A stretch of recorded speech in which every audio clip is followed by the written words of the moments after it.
You had been to the national meet last year, both as a contestant in the 100-meter dash and the 4x100-meter relay.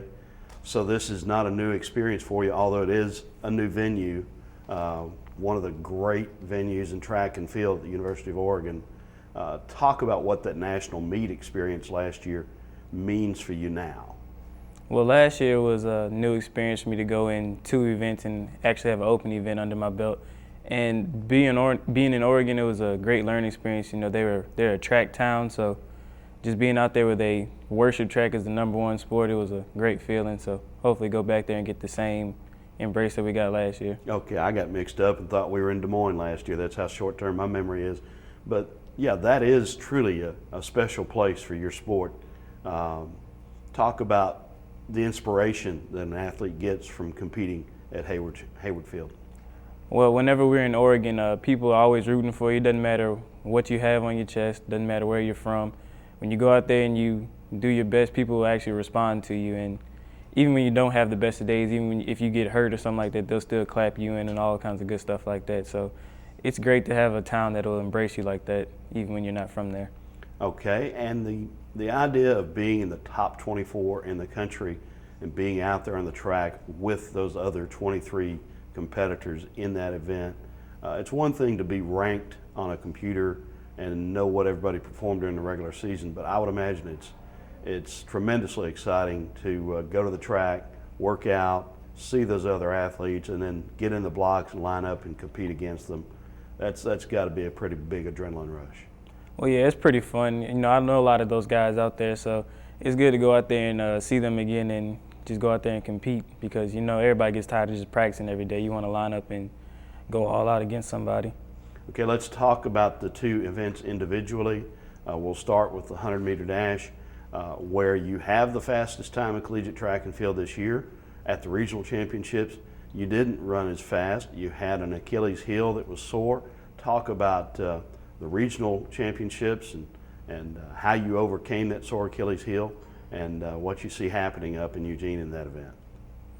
Well, in regionals, I did have a little setback, but we made some adjustments. We switched my blocks up, and I didn't have the races that I would like to have, but I'm still happy to be qualified for the 100-meter dash. So going into Eugene is going to be resting, getting my strength back, and hopefully going out there and doing something ridiculously fast. Technically speaking, are there things that are keys for you in the race? Take us through the 100 meters and what has to happen. Well, yeah, every race has to have some kind of technical aspect to it, and for me, my biggest area that I need to improve on would be the first 50. So it's going to be being fully pressed in the blocks, having a great reaction to the gun, and make sure I fire off, closing the gap quick, and just driving out and having a lot of arm movement. And if I can do that, I can do something great. Okay. Are you, in this kind of race, do you get concerned at all about the opposition, or is it strictly internal what Justin does? Well, no, because if you worry about what everybody else does, it's going to throw you off your race. So I don't really think about anybody else. I think about what I have to do that day to be that fast. Okay, the 200, obviously twice as long, you're running curves. Talk about the differences in your approach and how to be successful in the 200. Well, in my 200 approach, I usually have a better curve than I do straight. So it's going to be coming off the curve with enough steam to where I can hold it through the straight the whole time and not die down at the end. And it's different from the 100 because in the 100, it's really just you go all out. Once you stand up, it's all out. In the 200, you have to pick and choose when you make your moves and all that. So it's going to be picking my move at the right time, and that's when we'll actually have to judge based on the competition as well. Okay. Is there an event you say you like to run the curves? You run the curves better than maybe you run the straight. So is the 200 your best event, or would you say the 100 is based on the performances this year? I would say they pretty much can go either way.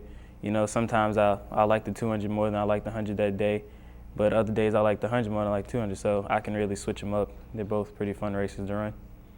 Okay, when you think about where you've come from, a young man who had reconstructive knee surgery, that can be a career killer for an athlete in any sport, let alone a sprinter in track and field, to have come back not only last year to become an All-American on the relay and compete at the Nationals in the Open 100, now to be in the Open 100 and 200, and certainly you'd have to say to be one of the favorites in the 100.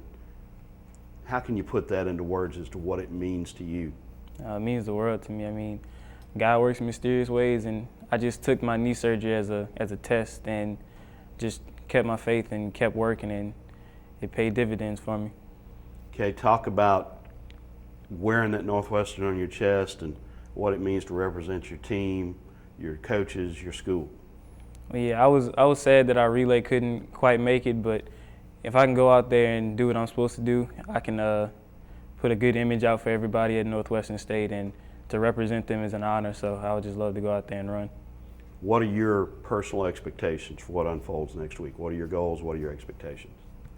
Well, hopefully I can run somewhere in the 9s for the 100, and if I'm healthy enough for the 2, I want to either go 20.1, 20 point lower, 19 high, so those are my goals. Do you think it will take that to win? Definitely. There are a lot of strong competitors out there, and I'm going to have to bring my A game if I want to come out victorious. Yeah. So it's about doing your best, first of all, on track and field. And like you say, you can't control what the other folks do. But do you envision yourself standing up there at the top of the podium? Oh, definitely. If you don't envision yourself at the top, how are you going to get there? Okay. East Coast, you were waiting in the Atlantic Ocean last week. West Coast, next week, Eugene, Oregon, the Pacific Ocean. What about that cross-continental travel? It's going to be a lot, but it's going to be having to stay hydrated and stay focused. And I can have fun after all the races are said and done, but before then it's all business. How much of a spectator will you be when you're not competing and when your competition is finished, taking in some of the other track and field out there? Oh, I'll definitely be watching. I love watching track and field, and there's a lot more exciting racing than just the 100 and 200. You still have relays, and you still have other sprints, and then you have throws and all those type of things. So I'll definitely be watching. All right, now I understand you're not a guy who loves to fly. No. So you're going to have to fly a long way to Eugene, Oregon. Yeah, I'll probably be asleep the whole flight. That's usually what I do. Just stay up all night, and then when I get on that plane, just go to sleep. No movies, no special tricks or anything, just? Nope, just go to sleep. All right, well, dream of good things and congratulations. Thank you so much.